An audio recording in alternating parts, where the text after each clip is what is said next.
my homemade frozen pizzas. This isn't really a recipe video, it's more like a process video, but what you will need is a rolling pin, any pizza dough of your choosing, and like I've said, I'm not a baker, so I rely on Publix for their pizza dough. 9-inch cake pans, olive oil, pizza sauce, and if you haven't seen the video on my pizza sauce, go over there and watch it. It really is a good recipe. Flour, cling wrap, bowls, a fork for docking, and then any kind of ingredients you choose. Today I'm choosing to make, my husband's favorite is just plain pepperoni, so I'm gonna make a couple of those, and then my son prefers pepperoni with black olive, so I'm gonna make a couple of those, and then I prefer sausage, black olive, and onion pizza, so I'm gonna make a couple of those. But the toppings is completely up to you. This is, again, it's just a process video. So let's get started.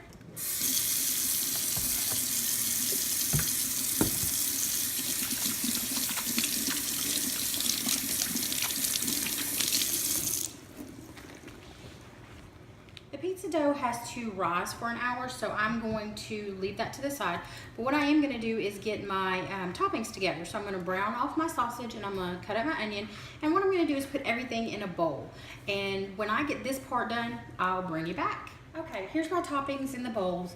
The pizza dough has a few more minutes to rise, so what I'm going to do is I'm going to put the pepperoni, the sausage, and the cheese and the sauce back in the refrigerator just to keep them cold. And I'm going to prep the area where we're going to work with the pizza dough. When I have that done, I'll be back.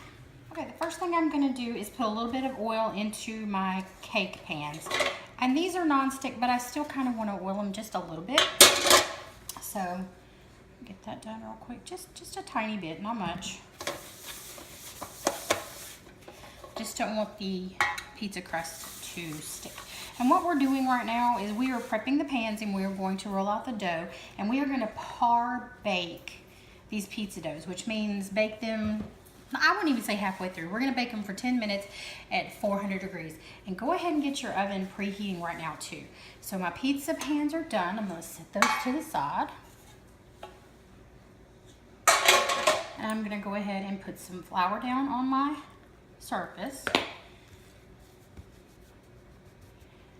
Pull out one of my pizza doughs. Okay, punch it down. I'm going to cut this into 4. So I can make 4 pizzas out of it. Kind of like personal size pizzas. So we'll put the other 3 right there. And basically what you do is you just stretch it out.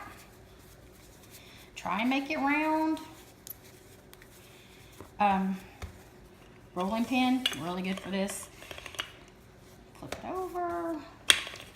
Now I'm going to try and get these out to 9 inches round. So when I have this kind of there, I'll be back. Okay, this is about the size of the bottom of my cake pan. So what I'm going to do, I'm just going to show you, when you are rolling this out, do not be gentle with this, and they're not supposed to be perfect. That's fine. When my oven is preheated enough, and I have these in the pan, I'll be back. I'm going to show you how to dock the dough, so when you put it in the oven, it doesn't form huge bubbles in it. So you just take it, and you take a fork, just poke it. I don't think there's a certain number of times that you have to do this. I just do it a lot. So there it is. That's how you dock the dough. Okay, here they are in the pan, ready to go into the oven. Now, pay attention to the fact that some of it's doubled over. You have to squish it in the pan a little bit. It's fine. This is homemade pizza. It's supposed to look rustic. So I'm going to put these in the oven at 400 for 5 minutes. And when it's time to pull them out, I'll bring you back. Okay, my timer's gone off. So I'm going to take that and turn it off. I'm going to take the pizza crust out of the oven.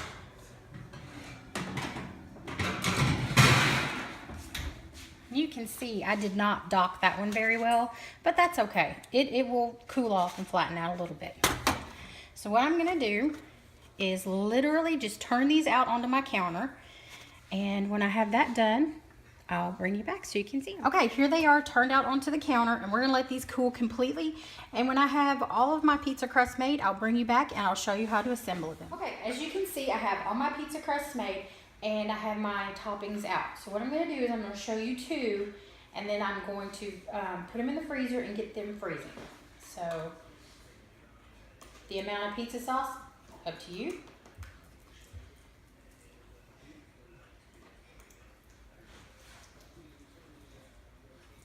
Make sure you get it all the way up to the crust. And like I said, these are not pretty pizza crust, but that's okay. Here is the cheese. All of this is to your liking. Lots of cheese, little cheese. It's all how you prefer it. Okay. And I think I'm going to do, this one will be mine. So I'm going to take a little bit of the sausage. A little, put it on here, some black olives, not too many because my son loves these and I'm gonna have to put them on his pizzas, and some onion. I cut this onion pretty thin, that way when it was cooking in the oven it wouldn't take long for the onion to be done. Okay, let me go ahead and do one more. Pizza crust, pizza sauce,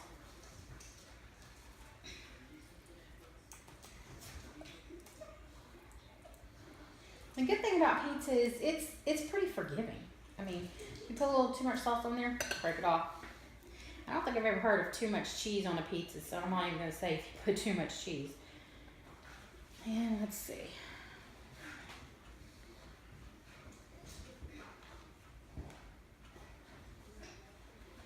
Some people prefer to put their toppings underneath the cheese. I prefer to put my toppings on top of the cheese.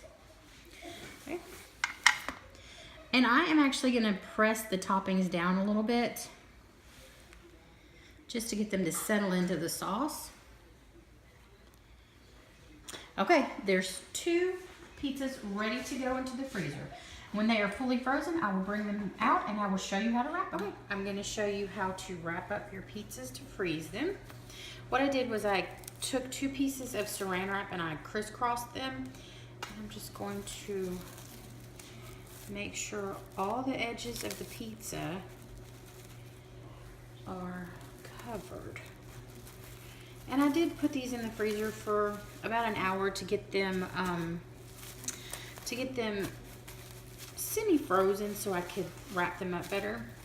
So wrap them as tight as you can. And then I will put them in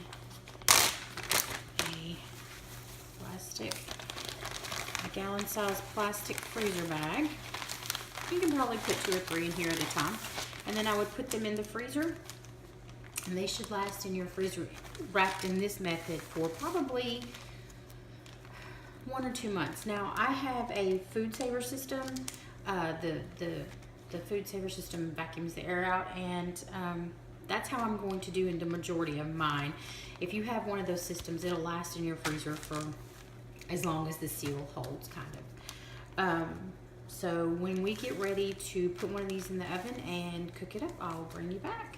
Okay, we're ready to cook one of our pizzas. So what you need to do is treat this like any other frozen pizza that you buy at the store. You have to preheat your oven to 425, and when it's preheated, we'll put it in for anywhere from 13 to 15 minutes. We'll certainly check in at 13. So when we're ready to put it in the oven, I'll bring you back. Okay, my oven has preheated to 425. There's lots of ways to cook pizza. You can put it on a pan, you can put it on the rack, you can put it on a pizza stone. We have a pizza stone, it's just not preheated in the oven right now, so I'm just gonna go ahead and put this on the rack. So let's go ahead and get it in the oven. Be careful. I'm gonna set my timer for 13 minutes. And when that goes off, I'll bring you back. Okay, my timer's gone off. So I'm gonna turn that off. And I am going to get my pizza out of the oven. Now we have a pizza peel. If you don't, just use a spatula. Get it underneath there and get your pizza out. Be careful. Everything is hot in here. Don't burn yourself. Okay, there is our pizza out of the oven. Now I'm gonna let it sit for a minute just because I prefer to let my pizza sit. And when we're ready to plate up, I'll bring it back. Okay, our pizza has cooled off for a few minutes and you can see it looks pretty. The cheese is golden and everything's cooked. So I'm going to go ahead and cut it for you so you can hear the crunch. There it is. There is my version of homemade frozen pizza. I hope you enjoy.